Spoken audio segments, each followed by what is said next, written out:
Hello and welcome to Cat, and we're finally playing Evolution Evade's new update. I know I said I was gonna do it on the first day of the update being out, but I was having storage issues on my device like I always have, which is starting to become annoying. Both my phone and my iPad, and now I finally cleared out my iPad, which is funny because my phone still needs to be cleared out. But then I'll lose all my favorite memes. But yeah, anyway. Today we're playing the Future Age, by the way, because I haven't seen the new boss for Future Age yet. I already done the Modern Age boss, and I feel like the Modern Age boss will fit better than the Future Age boss. I don't think I've done Renaissance Age yet to see that boss yet, so I'm gonna do that later, maybe. Oh yeah, and because it's Thursday today as of recording this audio, tomorrow is Friday, and what's special about tomorrow being Friday?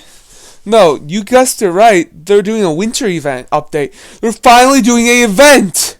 So there's finally a reason for me grinding level 195 in this game without even trying to go for the God Towers because they're too absurdly freaking impossible to get. And it should really be balanced how you obtain them, because doing quests that are absurdly basically impossible and expecting everyone to be able to do them, including players like me that are high levels, without having, seriously, you have to literally look up a YouTube tutorial to do those quests. It's really stupid. It would be nice if you could figure it out yourself and not have to look up an entire strategy on YouTube. I don't want to do that, so I'm not getting those towers, and I honestly don't like the way they're obtained. And if, the second they added Poseidon to the game, that's when I started losing interest in this game. And I'm finally coming back, because even though I also don't really like this revamp either, because there's some issues I have with it, and I'm going to actually talk about them and some game design things, because I'm actually in college-level computer programming classes and stuff at this point. If you guys didn't know, I just haven't talked about them that much. The first issue of finding this update is it wasn't really any gameplay changes besides adding the bosses to Renaissance, Modern, and Future Age, a final boss, and making the ages a little bit more difficult and adding a few new enemies. I guess the only things they really did is add a few new enemies and add a potion mechanic. To be honest, I feel like Evolution Evade, instead of coming up with its own unique ideas, and even suggested some in older videos, it felt like just copies ideas from other games. For example, right now Evolution Evade's feels like a mix between it's sort of like a generic tower defense game Roblox. It just took elements from all the big ones out right now. It took stuff from tower defenders having, and so they have little random effects you can have in that game, and there's basically that game had basically its own potion system. Similar to how Evolution Evade has that potion inside that allows you to do a little bonus. Oh, another game, Tower Defenders, has that. The art style feels like a mixture between Tower Defenders, Tower Defense Simulator, Tower Battles, and Cube Defense. Because it has a blocky, if you look at the map, it has the little blocky corners, kind of like Cube Defense. The mesh structure of the structures feels more like Tower Battles, and some the placement stuff feels like a Tower Defense Simulator map. It literally feels like they're just mashing those styles together, and then some of the art style feels more like Tower Defenders. So, it feels. Oh, I think that's what the game's called, Tower Defenders. Anyway, I did a video on it a while ago. Well, but Tower Defenders is okay with Tower Battles because Tower Battles and Tower Defenders are teamed up on Discord.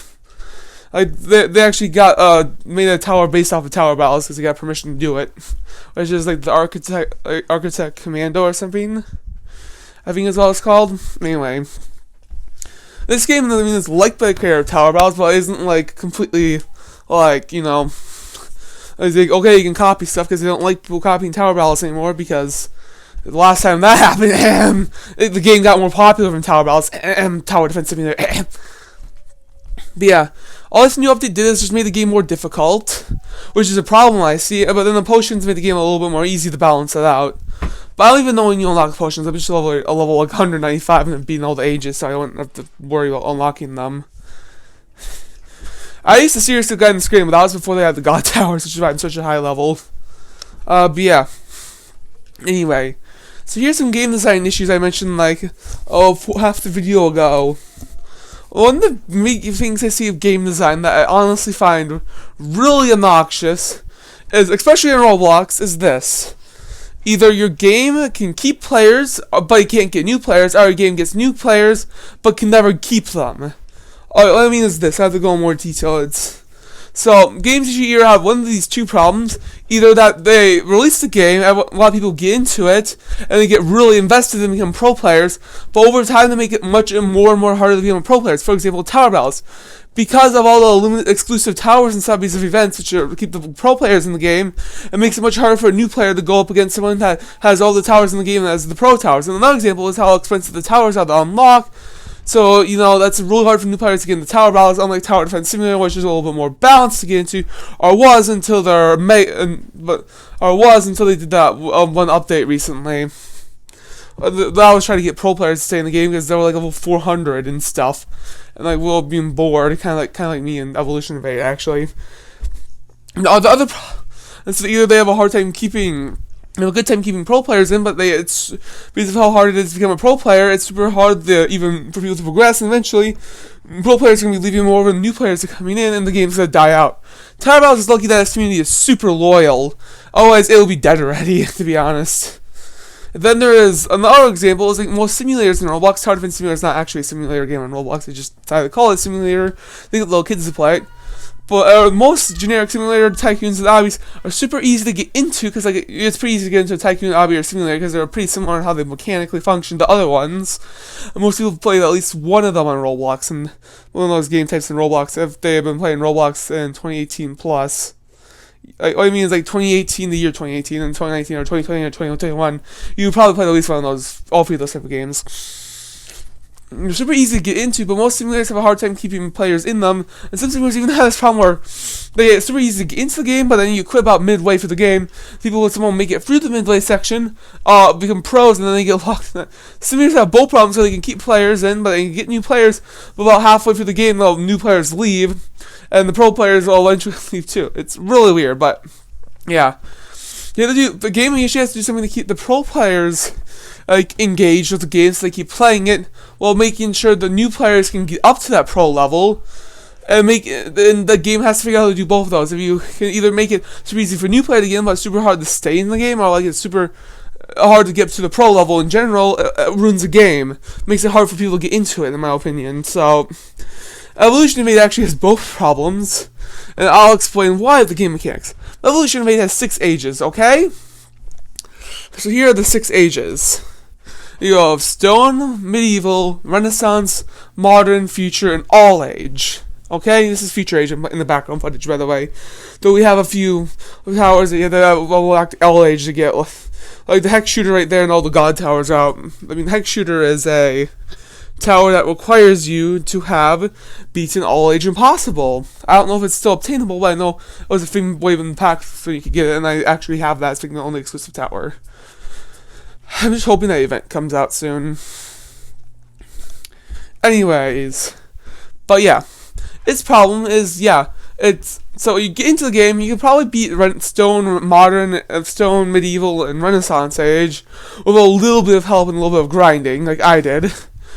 But then once you get to Modern Age, you need people who have beaten the game to carry you, basically. Because at that point, once you get far enough into the game, like Modern, Future, All Age, you need people who have beaten All Age, or have at least all the Future Age towers, to help you get up those ages, Modern, Future, and All Age, because of the fact that those ages, they keep ranking up the difficulty more and more and more. I actually had to be carried up Modern Age in the past when it was almost impossible to beat it because of all the proton spam, which used to have redstone as a skin. If you've seen my original first Evolution of 8 video, you'll know all the mobs used to use old Minecraft textures in this game. It's really weird. That's why you have things like the Iron Golem, which used to just use it used to be an Iron Golem from Minecraft. That was amazing. And then the Diamond Golem, which had a diamond block for a shirt. Obsidian, which had obsidian shirt. You had Protons and Alpha. I know Alpha's used the redstone block texture. The good old days of Evolution of 8 when it was actually a good game. And it didn't have these problems. But yeah, going up ages is super hard for a noob because they keep ranking up the difficulty. And for the pro-wise, however, there's nothing to do. Once you get to All Age, you can decide to beat it if you want, but it's super hard. Or you can go for the God Towers, and it's unfairly hard to get the God Towers. In All Age, you need a team of all 3 people at least level 100. You need a full team of people at least level 100 that know what they're doing to be All Age. Like every single one of them needs to know what they're doing to beat all age.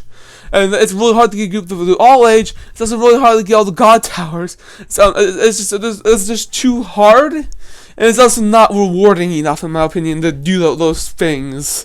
Well, all age used to be rewarding, but it doesn't feel rewarding that much anymore. You know. So basically, what I'm saying is that it's hard for a noob to get past the modern age, so much so that they're most likely going to quit. And once you even get past those points, you just can't. When you get to my level, it's like, what am I supposed to do? There's nothing to do. That event might be helpful, but when the event's over and stuff, like I have the suggestion, like you can just keep it without adding ages on, maybe like making them more and more difficult, like dungeon quests, without then the dungeon quest problem where like it's super hard to level up as a player. So there's, I guess, that problem.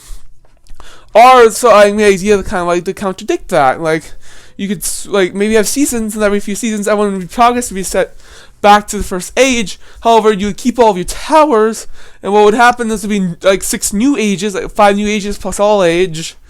And you'd have to completely rebeat for the game again. And you could, of course, there'll be some new towers, some old returning towers, some old returning towers they'll have a new default skin. But you can still keep the old default skin if you had that. And like you got like new eras like every 3 or so months that you can just go through and beat. And they'll keep the pro players engaged and new players, because you know, even if you have like future base, for example, you would have to play through like say a new age, like maybe instead of Stone Age it would be Ice Age for the first age, or for like the medieval age would be Magic Age or something like that. When they'll do their age reset, or like instead of future age it's a fallen technology or something. And that's the idea from Plants vs. Zombies 2 mod, but that's still an idea. But yeah, this is the end of the video. Remember to like and subscribe to Cage Cat on YouTube, and peace.